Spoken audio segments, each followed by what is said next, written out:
Assalamualaikum warahmatullahi wabarakatuh. Di sini saya Berido Khalifatun Afifah dari kelas K3 Farmasi semester 4 akan menyampaikan tentang fitoterapi anti hipertensi. Baik, untuk yang pertama berkaitan dengan soal yang diberikan oleh dosen, saya akan menjawab untuk pertanyaan yang pertama, yaitu fitoterapi anti hipertensi. Lalu untuk ramuannya, yang pertama itu ada Apium graveolens 10 gram, lalu ada Hibiscus subdariva 10 gram, lalu ada Orthosipon aristatus 15 gram, lalu ada Centella asiatica 8 gram, kemudian ada Andrographis paniculata 3 gram, kemudian ada Curcuma longa 5 gram, dan yang terakhir ada Meldepuratum quantum satis. Untuk resep tersebut di atas dibuat untuk satu hari minum. Lalu yang kedua, untuk tabel kedudukan bahan dalam ramuan. Yang pertama ada Apium graveolens, kedudukannya sebagai bahan aktif berkhasiat. Untuk mekanisme kerjanya, untuk menghambat enzim ACE dalam meningkatkan tekanan darah. Untuk senyawanya, yang bertanggung jawab ada N-butylphthalate. Yang kedua ada Hibiscus subdariva, kedudukannya sebagai bahan aktif berkhasiat. Untuk mekanisme kerjanya untuk menghambat enzim ACE dalam meningkatkan tekanan darah. Untuk senyawa yang bertanggung jawab ada asam tartarat. Yang ketiga ada Orthosipon aristatus yang berkedudukan sebagai bahan aktif berkhasiat. Mekanisme kerja menghambat aktivitas enzim ACE dan merelaksasi pembuluh darah. Untuk senyawa yang bertanggung jawab ada asam ursol. Lalu yang keempat ada Centella asiatica, kedudukan sebagai bahan pendukung berkhasiat. Untuk mekanisme kerja membantu melebarkan pembuluh darah dan merangsang pelepasan nitrogen monoksida atau NO dalam tubuh. Untuk senyawa yang bertanggung jawab ada asiaticosida. Lalu selanjutnya ada Andrographis paniculata, kedudukan dalam ramuan sebagai bahan pendukung berkhasiat.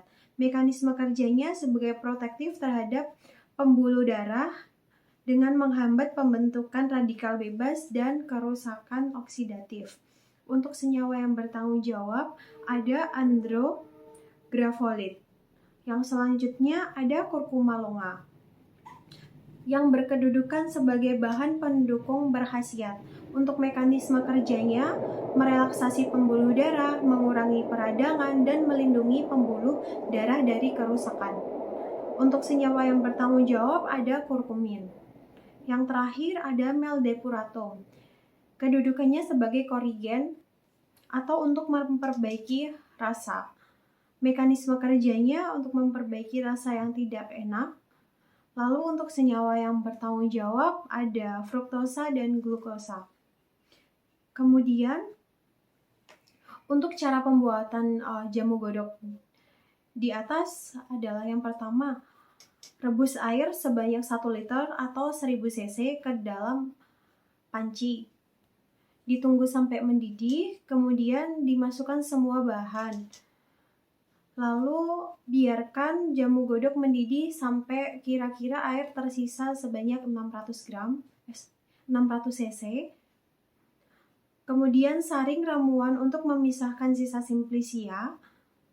Kemudian tunggu hingga suhu ramuan jamu godok menjadi hangat. Lalu tambahkan madu secukupnya, lalu minum ramuan ini secara teratur 3 kali sehari, pagi, siang, dan malam sebanyak 1 gelas atau 200 cc. Kemudian untuk jamu yang belum diminum bisa disimpan di dalam lemari pendingin atau di dalam kulkas.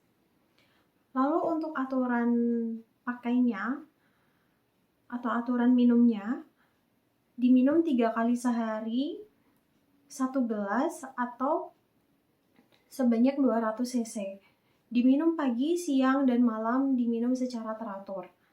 Lalu untuk peringatan, penggunaan, serta hal-hal yang harus disampaikan dalam KIE.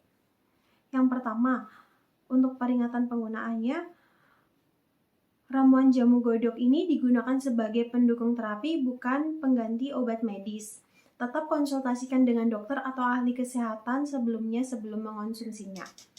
Lalu jika terjadi reaksi alergi atau efek samping setelah mengonsumsi ramuan ini, segera hentikan penggunaan dan cari bantuan medis.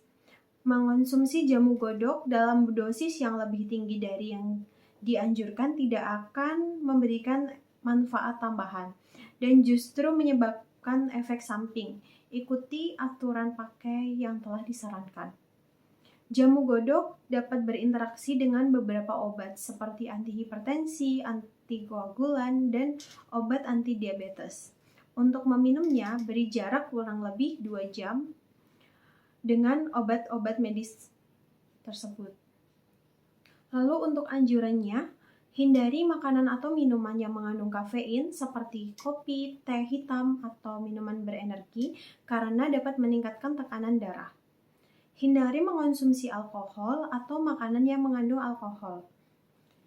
Lalu kurangi konsumsi garam dalam makanan serta kurangi atau hentikan makanan siap saji.